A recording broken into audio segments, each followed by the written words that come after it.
If there was a national association for Slay Queen grandmothers, Mama Stella would be the president, the secretary, the treasurer, and even the brand ambassador. At 58 years old, she was still dressed as if she had a catwalk show to attend every day, and she would never step out without her nails painted and her wigs looking like they came straight from an expensive boutique in Lekki.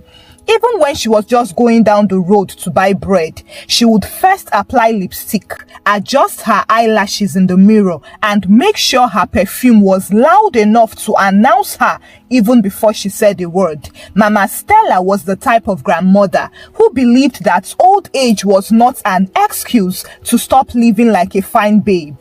And she would tell anyone who cared to listen that she had suffered enough in her youth and that now was her time to enjoy life to the fullest. She had raised her only child, Tina, mostly on her own after her husband died, and she often reminded Tina of the sacrifices she had made, how she sold her jewelry to pay Tina's school fees, how she wore second-hand clothes for years just so her daughter could have new ones, and how she skipped meals so that Tina could eat. She would tell the stories proudly, but she would also use them as the main reason why she refused to suffer again in her old age. Her philosophy was simple and she repeated it like a memory verse. I already raised mine. Now you born, now you go carry. Children no be punishments. To Mama Stella, babysitting was a prison sentence she had already served, and she had no plans of repeating. And so, whenever Tina asked her to come and help watch the children,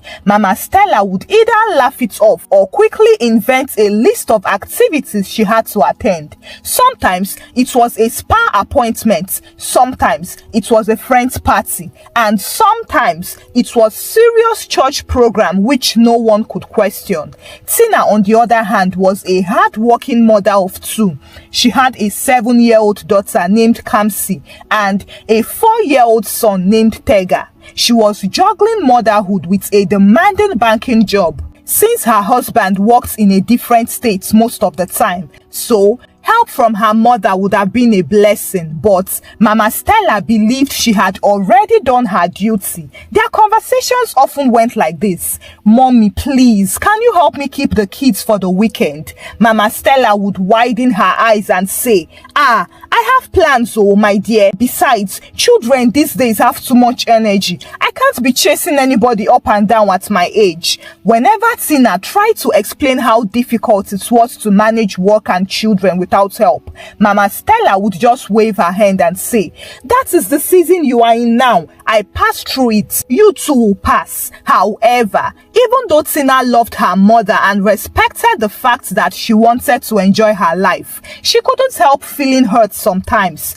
She saw other grandmothers happily babysitting their grandchildren and even taking them to church or buying them ice cream, but her own mother acted as if the children were strangers she should only greet on the streets. Mama Stella would visit from time to time, but she never stayed long enough to help out, as she always had somewhere else to be. She loved her grandchildren, no doubt, but in her mind, love did not have to mean day and night childcare. So she would play with them for a few minutes, take a cute picture for Facebook, kiss them on the forehead, and then hand them back to their mother like a rented item that needed to be returned on time. And truly, her life was busy. She either had lunch dates with her friends, midweek church services, women meetings, small travel trips here and there, and of course, the occasional Owambe parties where she would shine in her lace and gele.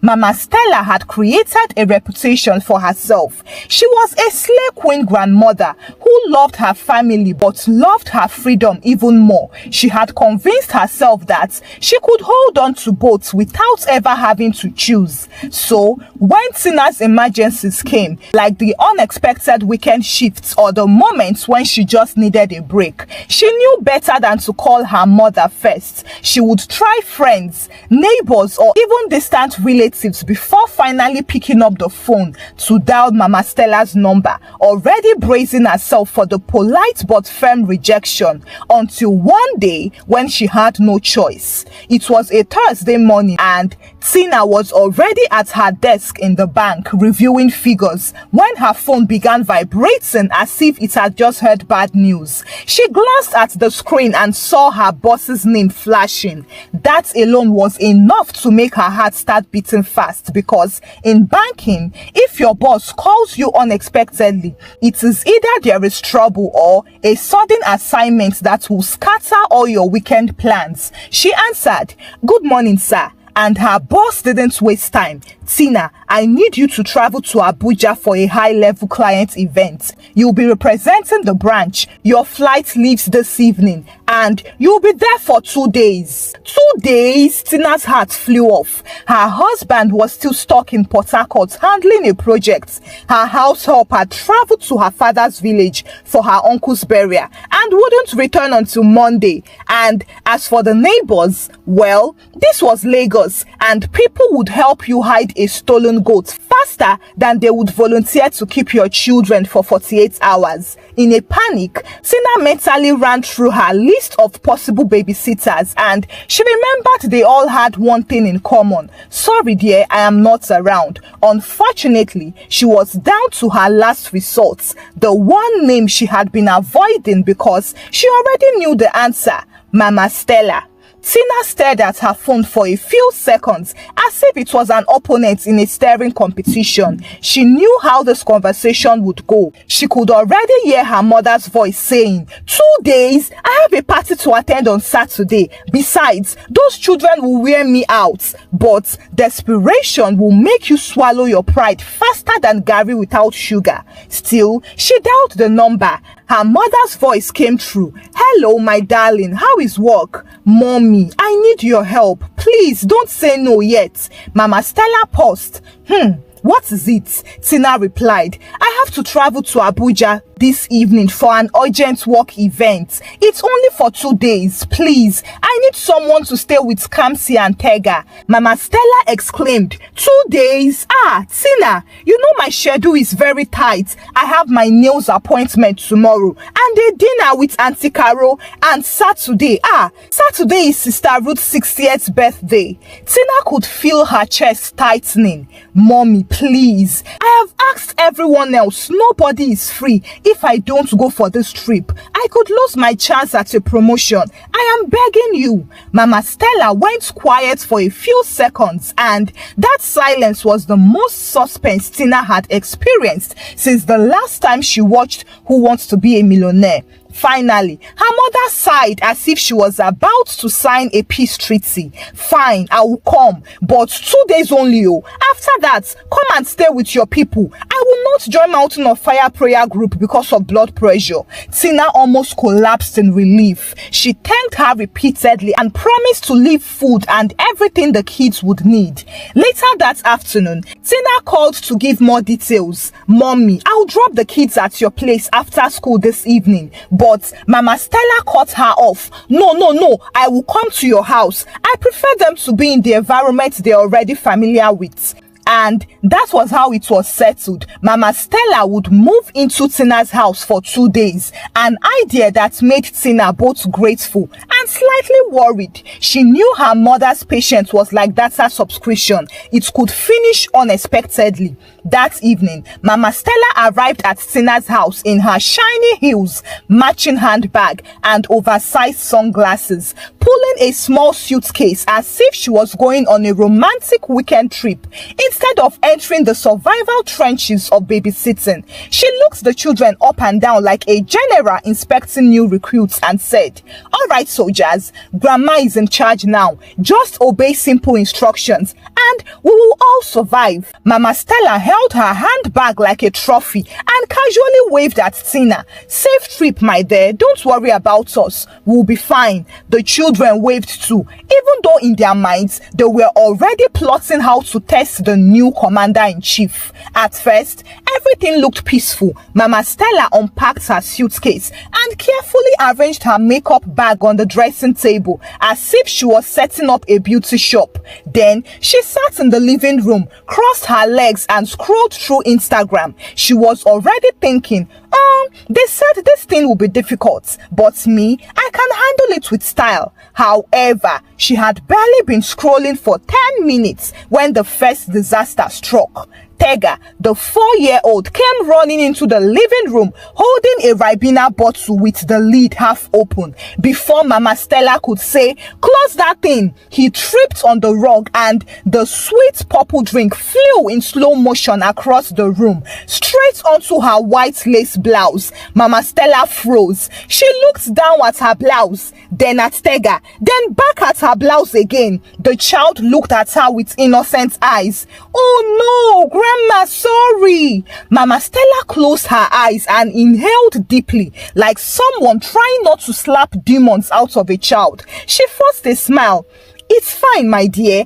Accidents happen." But inside her head, she was screaming, "Do you know how much I bought this lace?" She quickly changed into a more casual outfit, but the chaos was only warming up. The next morning, it was time for breakfast and Mama Stella decided to make tea and bread. Since it was quick and easy, no wahala, she served Kamsi and Tega, expecting them to eat quietly. But Kamsi crossed her arms and declared, "Mommy always feeds me by hand." Mama Stella stared at her in disbelief. "You are 7 years old. You have your own hands. Use them." But Kamsi just sat there with her lips sealed, and after 10 minutes of stubborn silence, Mama Stella found herself doing what she swore she wouldn't. She was breaking bread into pieces and feeding her granddaughter like a princess in a palace. Meanwhile, Tega decided the tea wasn't sweet enough and kept on shouting, "More sugar,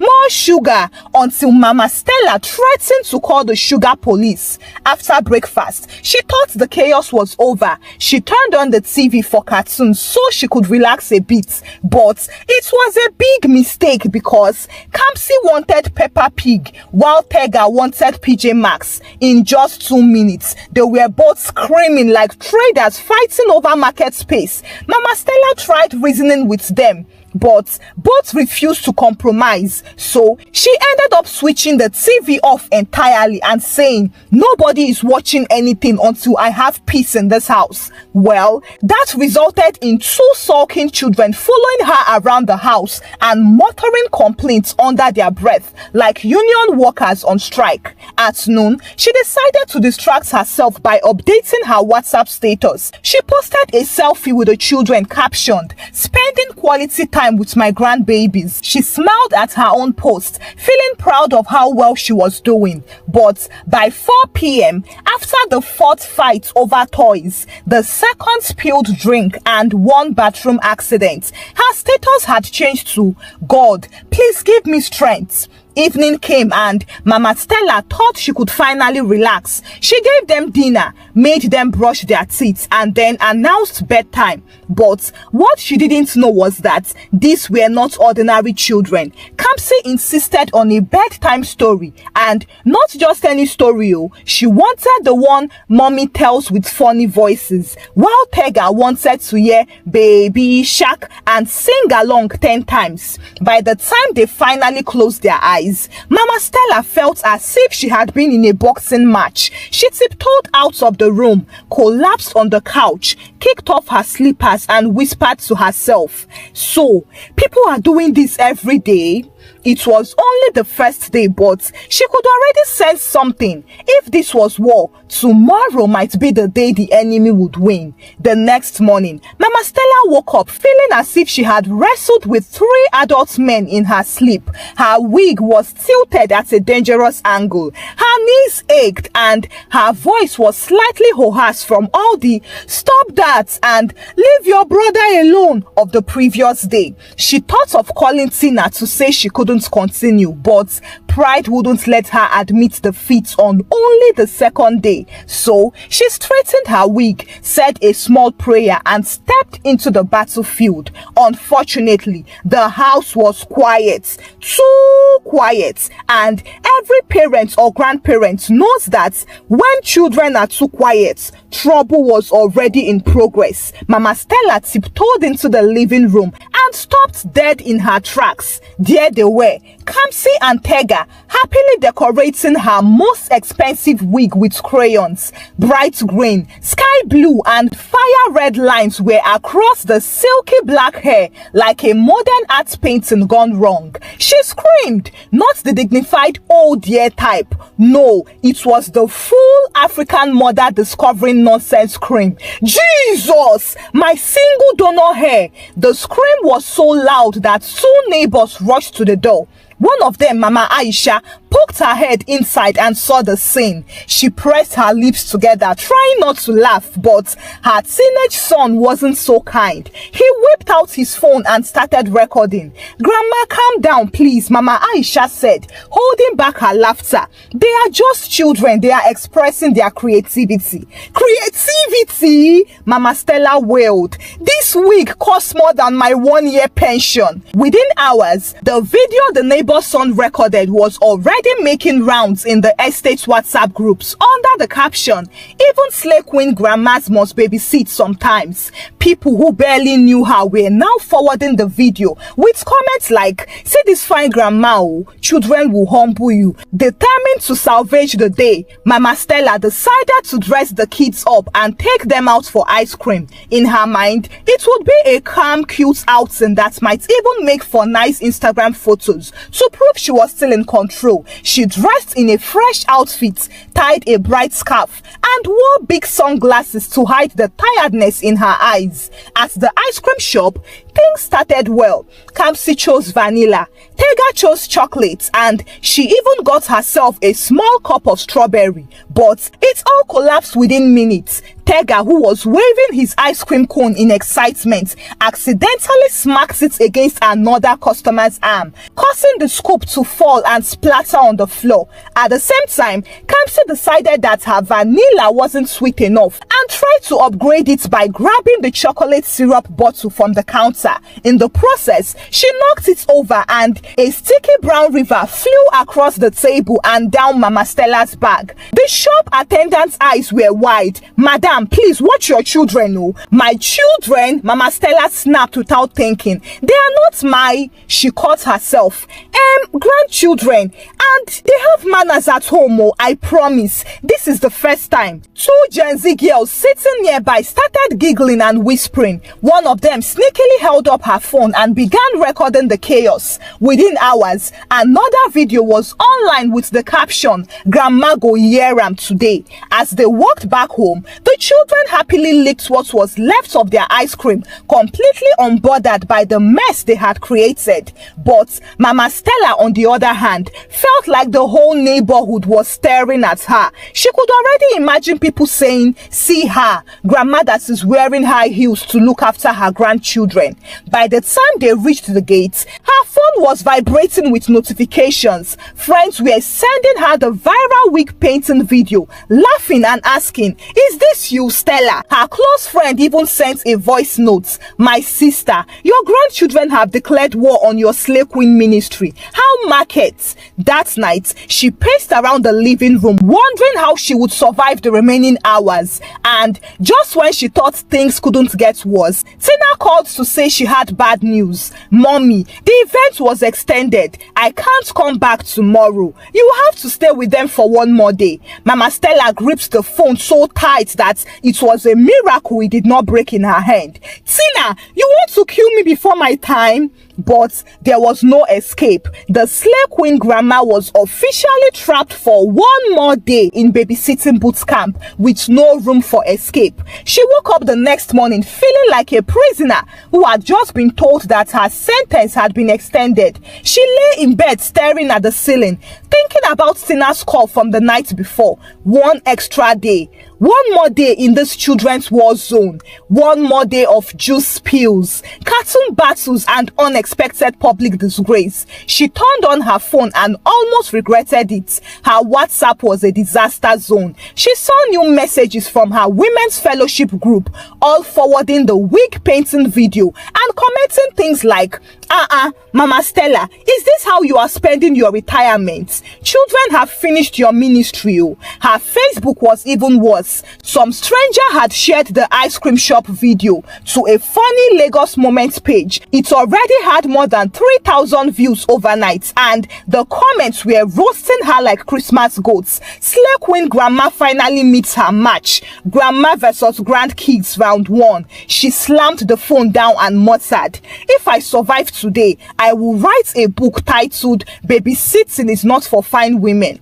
Determined not to let the day break her, Mama Stella decided to get the children busy early. She set them up with coloring books and told them she was going to take a quick rest in the bedroom. However, she had barely shut her eyes for 10 minutes when she heard the unmistakable sound of water splashing. She ran out to see that Kamsi and Tega had turned the kitchen sink into a mini swimming pool. Water was everywhere, on the floor, the counter, even down the hallway. Kamsi was standing on a stool holding the sprayer like a microphone, singing Baby Shark at the top of her lungs, while Tega was sliding on the wet floor pretending to be a superhero. "What is this madness?" Mama Stella shouted and clapped her hands for emphasis. "Pure madness!" The shouting made Tega drop the sprayer, which bounced off the counter and splashed her directly in the face. The children burst into laughter, looking at Mama Stella, who was dripping wet, standing there frozen between anger and defeat. In the middle of the chaos, her phone rang. It was her best friend Chinyere calling her on video. Without thinking, she answered, still ranting. "Chinyere, I think I might see heaven before my time. I am telling you, I have not sat down for 10 minutes. These children are like spiritual warfare from morning till night. Tina has pushed me into serious trouble." Chinyere was laughing so hard that she could barely talk. "My sister, calm down. I am recording this call. It will make people laugh." Mama Stella didn't even process the recording part, as she was too busy wiping her face and pointing at the children like a soldier giving orders. But Chinyere wasn't joking. By lunchtime, that video call was flying through WhatsApp groups, and her dramatic rant about spiritual welfare children became a meme, complete with the part of her pointing angrily. However, by evening, something unexpected happened. After dinner, the children were calmer. Kamsi brought her a folded paper she had been secretly working on. It was a messy but sweet drawing of Mama Stella, Kamsi and Tega holding hands with the words "We love Grandma" written in shaking crayon letters. Tega climbed onto her leg, rested his head on her chest and whispered, "Grandma, you make the best tea. I want to stay with you every weekend." And for the first time in 3 days, Mama Stella felt her chest soften. The irritation, the embarrassment, and the exhaustion didn't disappear, but they got mixed with a warm feeling she hadn't expected. She hugged them tightly and smiled, thinking that maybe, just maybe, this was worth it. That same night, as she tucked them into bed, she noticed how small and peaceful they looked when they were asleep. She stood there for a moment, smiling, until Tega mumbled in his sleep, "Grandma, I want more Ribena." Mama Stella froze, remembered the memory of the ruined white blouse, and hissed under her breath, "Over my dead body, no more Ribena." When Tina finally returned from Abuja on Sunday afternoon, she opened the front door expecting to see a clean living room and her glamorous mother sitting like a queen on the couch. Instead, she was met with a scene that made her freeze. Mama Stella was sprawled in the armchair, wearing an oversized t-shirt and loose wrapper. Her wig was sitting on the center table as if it was in timeout. Her nails were chipped and her eyes were half closed. exposed. One of her gold earrings was missing, and her once polished face was bare except for a faint smudge of lipstick at the corner of her mouth. And there, curled up on either side of her, were Kamsi and Tega, fast asleep. Tina's eyes softened and she whispered, "Mommy, are you okay?" Mama Stella opened one eye slowly, as if even blinking was now a heavy task. "Your children are agents of deliverance," she said hoarsely. "They have delivered me from pride. I have seen things, oh, Tina. Things." Tina tried not to laugh but failed miserably. She covered her mouth and laughed until her shoulders shook. "I told you, Mommy, they are a handful." Mama Stella sat up slowly and adjusted her wrapper. "A handful? My dear, they are a ministry. You need full anointing to survive them. And you have been doing this every day. No, you deserve a national award." Tina finally had time to go through her social media. That was where she saw that her friends and colleagues had sent her multiple links. She clicked one and gasped as it was her mother's wig painting drama in clear details, with over 50,000 views on Instagram. Another clip showed the ice cream shop disaster, but the most popular one was her mother's viral rant about spiritual welfare children. Tina covered her mouth and laughed. "Mommy, you are trending." Mama Stella groaned and put her head in her hands. "Jesus, just bury me now." But not everyone was laughing at her. Some commenters praised her for stepping up as a grandma, saying, "We need more grandmothers like this." Others were simply enjoying the comic relief and tagging their friends. "This will be you one day." That evening, when the kids woke up, they welcomed their mother and ran straight to Mama Stella, then wrapped their arms around her as if they had been apart for years. Kamsi looked up at her. "Grandma, can we come to your house next weekend?" Tega nodded eagerly. "Yes, we will be good, we promise." Mama Stella opened her mouth to say no, which was her default answer, but she stopped. She remembered the drawing, the way they had cuddled up to her the night before, and the unexpected joy in seeing their faces light up when she gave them even small attention. So she sighed dramatically and said, "All right, but one weekend only and no Ribena near my white clothes." The children cheered and ran off to get their toys, as if they had just signed a legally binding contract. And from then on, whenever Tina had an emergency, she didn't have to beg for hours before Mama Stella agreed to help. She still had her boundaries though. No overnight stays without notice and absolutely no babysitting during special event weekends. But she was far from the slay queen grandma who refused outrightly. Even though her heart had been stretched, her patience tested, and her pride humbled, she was now a retired general in the children's battalion who served her time with honor. Thank you for watching the story. Kindly share your thoughts about the story with me in the comment section. Give the story a thumbs up and subscribe to this channel if you've not done so by now. Until I bring another story your way. Bye!